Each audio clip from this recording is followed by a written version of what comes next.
तो आज क्या पढ़ने वाले हैं? इटली का एकीकरण। इटली का एकीकरण। देखो ध्यान से देखो, तो इटली का एकीकरण के बारे में है कि 19वीं शताब्दी के आरंभ में, जब 19वीं शताब्दी शुरू हुआ था, 19वीं शताब्दी के आरंभ में इटली मात्र एक भौगोलिक अभिव्यक्ति था। मतलब ऐसा था कि भौगोलिक राज था, है ना, जहाँ कई स्वतंत्र राज्य हुआ करते थे। जिस तरह से अभी भारत देश है, उसी तरह से इटली भी अपना स्वतंत्र था, उसमें बहुत सारे राज्य भी रहा करते थे, है कि नहीं। इस कारण यहाँ अलगाव की भावना थी।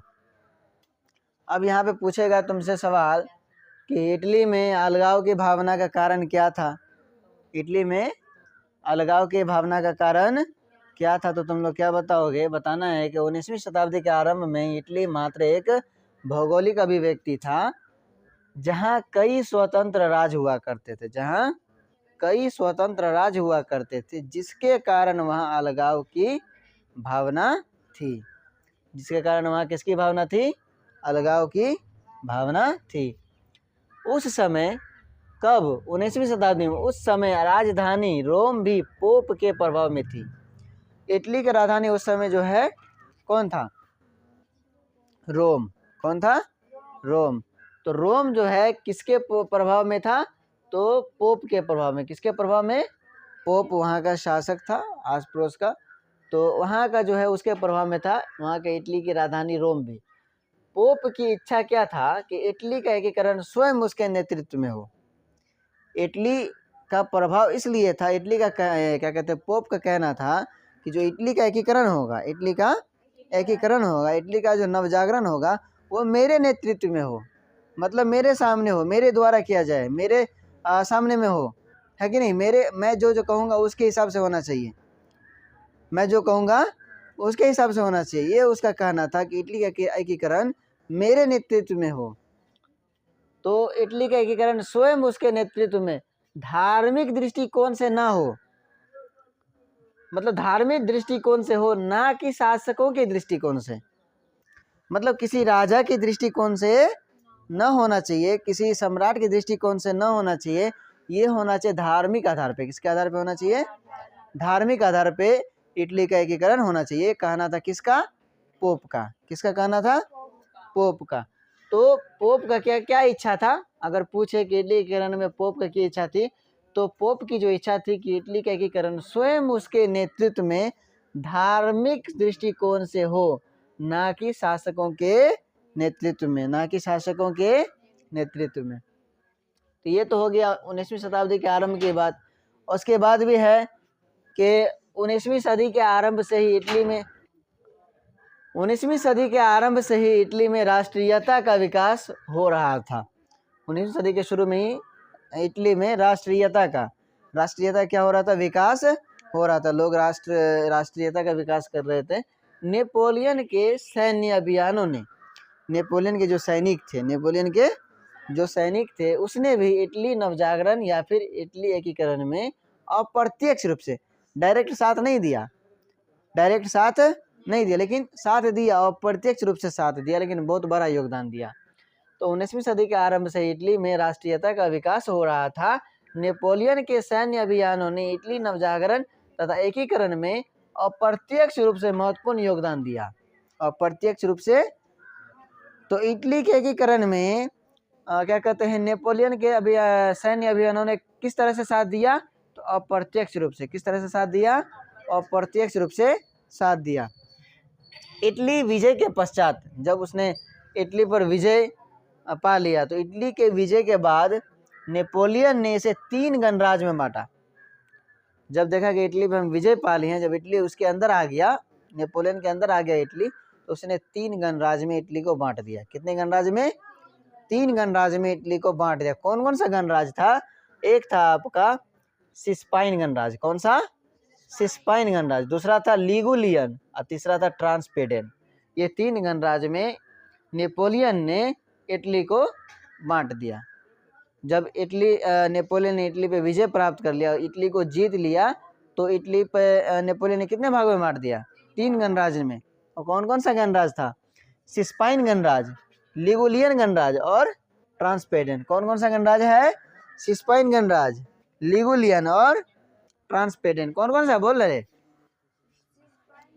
सिस्पाइन गणराज, लिगुलियन और ट्रांसपेडेंट। सिस्पाइन गणराज, लिगुलियन और ट्रांसपेडेंट, ये 3 गणराज्य में नेपोलियन ने बांट दिया। 3 गणराज्य में नेपोलियन ने बांट दिया। किसको बांट दिया? इटली को। किसको बांट दिया? इटली को। अब क्या है, 1814 में नेपोलियन के पतन, 1814 में नेपोलियन का खत्म हो गया, पतन हो गया, वो छोड़ दिया, इटली छोड़ के भाग गया। 1814 में नेपोलियन का क्या हो गया? पतन हो गया।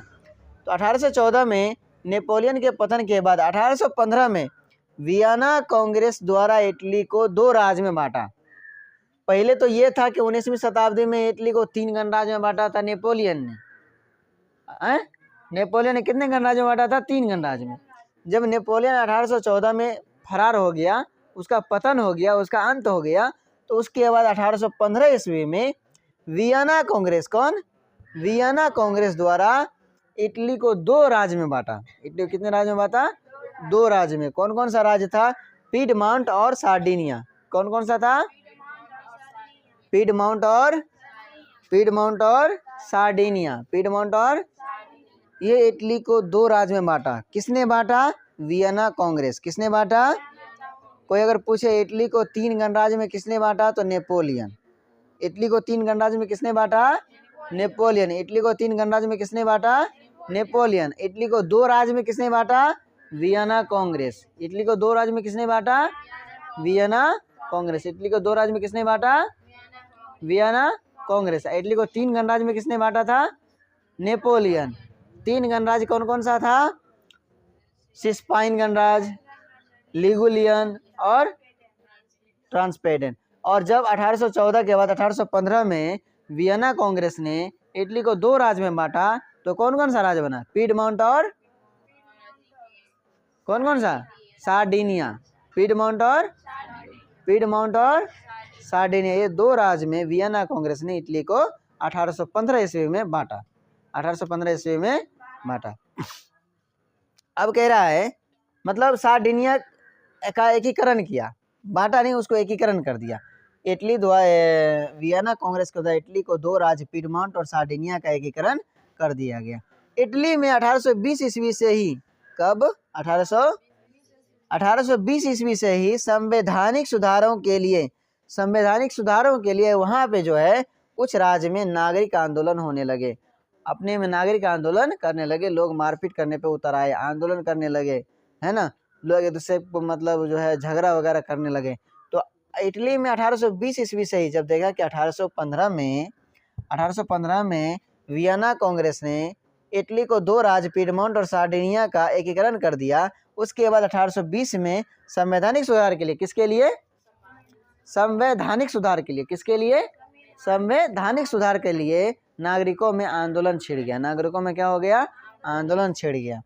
राष्ट्रवादियों द्वारा एक गुप्त दल का आयोजन किया, एक गुप्त दल का गठन किया। कौन? राष्ट्रवादी, जो राष्ट्र को मानने वाले थे, जो राष्ट्र बनाने वाले थे, उसने, राष्ट्रवादियों ने एक दल का गठन किया। कौन सा दल का गठन किया? तो कार्बोनरी। कौन सा दल का गठन किया? कार्बोनरी। और इस दल का गठन किया जिसका उद्देश्य था क्या?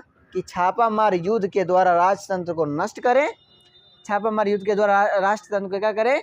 नष्ट करें, और लोकतंत्र को यानी गणराज्य को लेके आए, गणराज्य को। तो यहाँ पे जो कार्बोनरी, ये जो दल है कार्बोनरी, जो गुप्त दल है, कार्बोनरी कौन सा दल है? गुप्त दल। कार्बोनरी कौन सा दल है? गुप्त दल है। तो राष्ट्रवादियों द्वारा कौन सा दल का गठन किया गया? तो कार्बोनरी दल का। राष्ट्रवादियों द्वारा कौन सा दल का गठन किया गया? कार्बोनरी दल का गठन किया गया। क्यों? इसका क्या कारण था, मतलब इसका क्या उद्देश्य था? तो इसका उद्देश्य था, कार्बोनरी दल का उद्देश्य था, युद्ध के द्वारा राजतंत्र को नष्ट कर दिया जाए, और छापामार युद्ध के द्वारा राजतंत्र को नष्ट कर दिया जाए और गणराज्य की स्थापना करना था। छापामार युद्ध के द्वारा गणराज्य के राजतंत्र को क्या कर दिया जाए? नष्ट। राजतंत्र, जिसमें राजतंत्र कहते हैं जिसमें राजा का शासन हो, राजा के द्वारा चलाया गया हो। तो राजा, उसने कहा कि राजा नहीं चलाएगा, इसमें पब्लिक चलाएगा, इसलिए उसको क्या बनाए? गणराज्य बनाए। क्या बनाए? इसलिए उसने एक गुप्त दल का गठन किया जिसका नाम था कार्बोनरी, और इसका जो गठन करने वाला था उसका था प्रसिद्ध राष्ट्रवादी नेता जोसेफ मेजिनी। जोसेफ मेजिनी का संबंध भी जो था कार्बोनरी से था। कौन से दल से था? कार्बोनरी से। मेजिनी भी बहुत बड़ा ये था, उसके बारे में हम लोग अगले दिन पढ़ेंगे। मेजिनी कौन था, सबसे सवाल पूछता है मेजिनी कौन था, मेजिनी कहाँ था, क्या किया, है ना। बहुत सारा काम किया मेजिनी ने भी किया, इटली एकीकरण में बहुत सारा काम किया। तो टोटल ये हुआ, है ना। तो सबसे पहला बात यह याद ये रखते हैं कि इटली में अलगाव की भावना क्यों थी? क्योंकि वो आरंभ से इटली में कैसा था?